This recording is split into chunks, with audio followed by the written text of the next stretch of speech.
Elise would always walk in like a minute 30 before air, okay? Then I would look over and I would say to her, "Are you here?" She would say, "No, I'm not here." And then I would key into the director and say, "I'm not here, is here." But there are so many things I love about Elise, but number one is how messy she was, because I am just as bad, believe it or not. So we would send videos back and forth to each other of our messy homes, and it just made us feel so much better. I really appreciated about her was how much she hated animals. Because I'm not an animal person either. If it was furry friend finder on the weekend when she would fill in when we used to do that years ago, nope, not doing it, not holding the dog. As you probably know, Elise was not a fan of social media. But I will say she was a great sport. We had this little thing we would do where she would ask me, like, "Hey, yo, do you think we can get like a note to like go home early or something?" I'm like, I don't know. Maybe we could try. We begin with Elise Finch and your first alert forecast. How hot is it going to get today?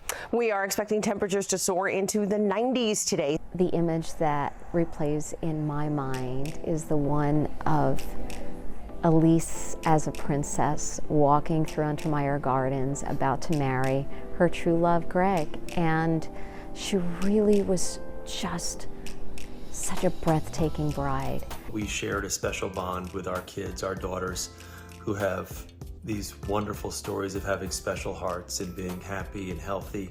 And when we used to talk about my little Winnie situation, and she would tell me about what she went through with Grace, we sometimes wouldn't even say any words. We just kind of look at one another and start crying uncontrollably. But we'd get our composure because we had to be on the air in the next few moments. But I'll never forget that. I have two girls who are just a little bit younger than Grace, and we used to spend so much time talking about our girls, sharing pictures and stories about them growing up. We had those odd hours in the morning, showing up 2, 3 a.m. She would always make it so enjoyable. And every day she's a force of nature. I come in the morning, she's going by back and forth. They always say, "Elise, how's the weather? Thanks for stopping the rain." She was precise, she was accurate, she was smooth. And when you watch her on TV, I don't ever think she's flubbed once. Every morning I'd come up from downstairs and bring her a cup of ice.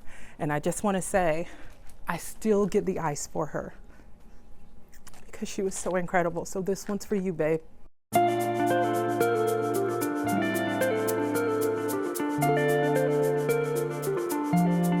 We shared a love for some of the best music ever created, and Throwback Thursdays will never be the same. And I love when he tells stories like, "Chaka, chaka, chaka." I'm like, I love this guy. Good morning and welcome back to CBS 2 News this morning on this Throwback Thursday, a classic from Lisa Stansfield. Been around the world and I can't find my baby. Can't find my baby. Let's get over to Elise Finch right now, who is in the Weather Center with your first alert forecast. Good morning, Elise. I requested that one. I remember walking into class, one person saying one word, the whole class broke out in song. The most fun I had with her every day was when we would get into these tangents talking about musical stuff. And I'm so grateful. The very last conversation I had with her, we were talking about Rock the Bells, LL, Salt and Pepper, and we were talking about how we were going to get all these people to go on camera talking about the 50th anniversary of hip hop. She came in here and she knew that Lizzo was going to be performing on TV. So she closed the door, she cranked up the music on this TV, and she just started dancing. And she just had a blast. She'd be playing music backstage. I'd call that like club weather or something like that. Like we could hear the beats pulsating from the weather office. I would always look forward to talking to her about the songs that I would know and nobody else would know. We bonded over music, especially after she found out that I was from Michigan, Motown baby. Elise was the brightest, funniest, Janet Jacksonist person. And I made it a point, Dana, to make sure Janet Jackson was on some days, just to keep the atmosphere in the makeup room fun. And Elise. We got a music bump, your mic will be hot, okay? And just, her next thing is always, will I like it? Her knowledge of music always impressed me.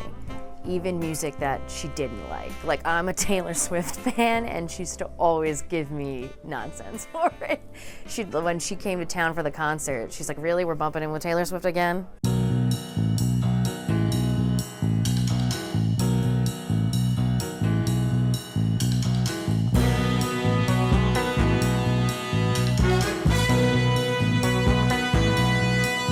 I am Danielle Parker, and I'm a writer here at CBS, and this is where I sit. And this is where people would congregate, and especially when Black women, our fellow co-workers, would congregate here, and Elise would come through, and she'd stand right there and she'd say, "Ooh, we called a meeting? I didn't know we called a meeting." And so we would chat, and everybody would talk, and conversation would get real. I was always so proud of her. And there is sort of the sisterhood of, here we are, women, in this case specifically Black women, in the #1 market, competitive world, holding on to this work. And at the same time, she was doing a fantastic job, and she was a role model for so many different types of people. One of the highlights of this Jack and Jill event is a black tie gala on the last night of the conference. I have the honor of emceeing the event. I worked with her on the Divine Nine, and that was so enlightening. She really taught me so much, and she was so organized, and it was a monster piece to do. I mean, it was amazing. What I loved about working with Elise, she always did stories about science or nature or the weather, something that was different. I just always would look at her and say, wow, this is so interesting. We did so many weather-related events and pushing through in snow and thunderstorms. Elise always had a great sense of humor, and she always got the job done. It was not hard to get an opinion out of her, not at all. When it was time to work, it was time to work, and we got to it. So we have cars floating, even some emergency vehicles have gotten stranded in this water. I mean, this is a dangerous situation. Elise and I share an office, and we used to laugh at what a bizarre setup it was. Hers used to be a green room. We think mine was a closet. To get to mine, you have to walk through hers. So we would open the shared door, roll our chairs back, and chat. She was someone I could trust, and to have her respect meant everything. She always made time to stop and talk and visit and laugh, and she just had a quick wit, laugh out loud funny all the time. We would talk about our clothes. We would meet here in the kitchen at the water cooler, and we would talk about, you know, what her dress was and how it was hard to find short sleeve dresses. And, you know, once you find one, you got to buy every color. And most recent memory is just talking about Gracie and my boys. We always will meet up in the break room to get coffee and just catch up on the kids. One of the things I will miss about our dear Elise is her ability to give you this look that says, if you know, you know. She was doing that interview with Queen Latifah, and I just happened to catch a picture of it, and I texted her and sent it to her like, you always give people that look, and then sent me back a picture of her giving that same exact look to Denzel Washington. Only Elise. Syracuse University, we were the class of '98. Little did we know that our career paths would cross again and work together for the last 16 years. And we developed a friendship based on our love of music, love of life. She'll be dearly missed, but she'll live on in my heart, and I'm forever a better person for having to get to know her. And Elise was helping me find my birth parents. We actually found out that my last name was Jackson. So we started doing Michael Jackson dances all over the studio together. And we secretly called my new father Tito. Despite the fact that she was a mother and she was a weathercaster and she did all of these things, she found the time to help a co-worker find her father. And that, to me, says everything you need to know about what kind of a person Elise Finch was. I can still see her standing in the doorway of my office and me saying to her, you know, I have an interview in 20 minutes. And she looked at me dead serious and said, oh good, that means I have 18 minutes left. And she always had something to say, and more to say, and more to say, and it was all good. I was working the weekends. Of course, nobody's really happy to be working weekends, but one of the bright spots on that shift was Elise Finch was also on the weekends. And she was one of the first people to really make me feel welcome, really make me feel at home.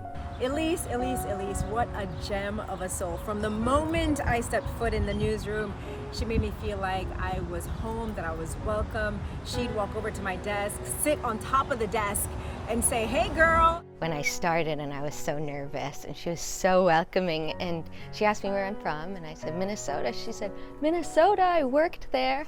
And from that day on, she said, hey Minnesota. Did she have a nickname for you, Brian?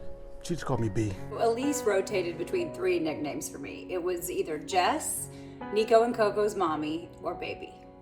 Dr. Spheroid, because in one of our infamous promos, I had the Spheroid line, which we all thought was either funny or dirty. Elise nicknamed me Muffin. I always like to call it Elise the Finch. I'd hear her from down the hall yelling, "Crossy!" checking in to see how my day was going, and I'd yell back, "Finchy!" She'd always say on the air, DJ Jeffy Jeff is spinning today. She called me Old Man Music. She'd call me Mad sometimes. I told her I don't like to be called Maddie, and she was like, oh, I have to come up with something else. She always called me Maddie. Maddie, I'll see you later, Maddie. My brother's nickname was J-Lou, and she said, well, we can't have two J-Lus, so she said, you will be J-Lulu. She called me Princess Dana. And I thought, like, oh no, does that mean she thinks I'm a diva? I even asked her. She's like, no. She used to call me, yes, St. Mary. And then she added Queen of Yonkers after my husband became the mayor. First week she starts calling me Sunsilk. Hey, Sunsilk, come here. I'm like, Elise, what's with Sunsilk? And she said, oh, please, you look like you should be on a shampoo bottle. She would always sing, I think it's from Cheers, the Kelly, Kelly, Kelly song. She would say, little, little Tiffany, little, little Tiffany. And then she'd go the whole thing and go, hello, little Tiffany.